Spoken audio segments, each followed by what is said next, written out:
দর্শক, ইতোমধ্যে রাজধানীর বিভিন্ন পেট্রোল পাম্প ঘুরে বর্তমানে আসাদ গেটে যে পেট্রোল পাম্প আছে সেখানে আছেন আমাদের সহকর্মী হাকিম মাহি। সরাসরি চলে যাচ্ছি মাহির কাছে।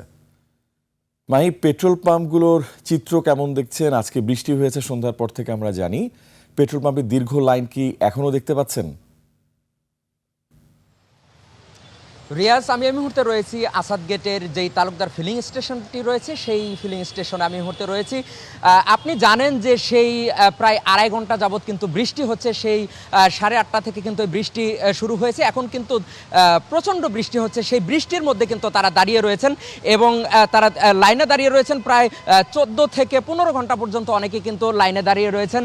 এবং সেটি যদি আপনাদেরকে একটু দেখাই, যে সমস্ত মানুষ সেই সকাল 9টা-10টা থেকে তারা এই লাইনে রয়েছেন, তারা কিন্তু এখন সেই বৃষ্টির মধ্যে, এবং তাদের সঙ্গে আমরা কথা বলছিলাম, তারা আমাদেরকে জানাচ্ছিলেন এই ভোগান্তির কথা। এবং তারা বলেছেন যে যতটুকুই তেল তারা পাচ্ছেন বিভিন্ন জায়গা থেকে, অর্থাৎ বিভিন্ন জায়গায় দেওয়া হচ্ছে 200 টাকা, কোথাও 300 টাকা এবং কোথাও 500 টাকা, এর উপরে কিন্তু কোথাও তেল দেওয়া হচ্ছে না। তবে এই সংকটটা ধীরে ধীরে আরও প্রকট আকার কিন্তু ধারণ করছে। এখানে যারা রয়েছেন তেলের পাম্পে, তাদের সঙ্গে আমরা একটু কথা বলতে চাই। এখানে একজন কর্মী রয়েছেন। জি, এই মুহূর্তে আপনাদের তেলের অবস্থাকে যদি একটু বলেন। আসলে আমাদের তো তেলের অবস্থা আপনারা দেখতেই পাচ্ছেন, যে কাস্টমারের উঠছে পড়া মানে একটা যে ভিড়, এই ভিড়টা নিয়ন্ত্রণ করতে গেলে আমাদের যে তালুকদার ফিলিং স্টেশন, এটাতে একটু তেলের মানে লিটারটা একটু বাড়ায় দিতে হবে। আমরা সারাদিনে যেটা পাচ্ছি এটাতে আমাদের কাস্টমারকে আমরা দিতে পারতেছি না, সাপ্লাই দিতে পারতেছি না। আমাদের একটা প্রশ্ন করতে চাই, সেটা হচ্ছে যে তেলের যে সংকটটা, তার জন্য কাস্টমারদের সঙ্গে আপনাদের কোনো বাকবিতণ্ডা হয় কিনা? অবশ্যই বাক বিতর্কে অনেক সমস্যা হচ্ছে, তাদের সাথে আমাদের কথার মিলন ঘটতেছে না, তাদের সাথে আমাদের খুব চাপ, মানে একটা ঝামেলা সৃষ্টি হচ্ছে। ধন্যবাদ আপনাকে। কথা বলছিলাম এখানে যারা রয়েছেন তাদের সঙ্গে আমরা কথা বলছিলাম। তবে এবার সরাসরি যারা এই ভোগান্তির শিকার হচ্ছেন আমরা তাদের সঙ্গে একটু কথা বলতে চাই।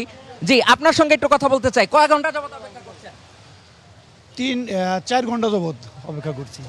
এখন কি পাচ্ছেন?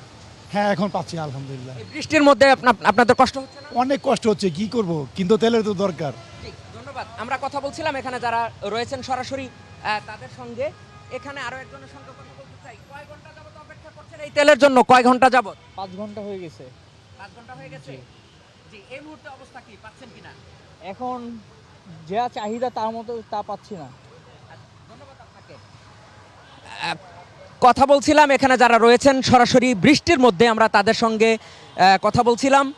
অপূর্ব, যদি আপনি একটু এদিকে আসেন, আমরা একটু স্টুডিওতে সরাসরি চলে যেতে চাই।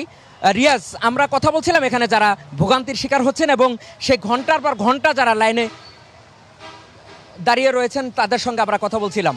রিয়াজ, এই ছিল আমার কাছে সর্বশেষ। হাকিম মাহি, আপনাকে অসংখ্য ধন্যবাদ।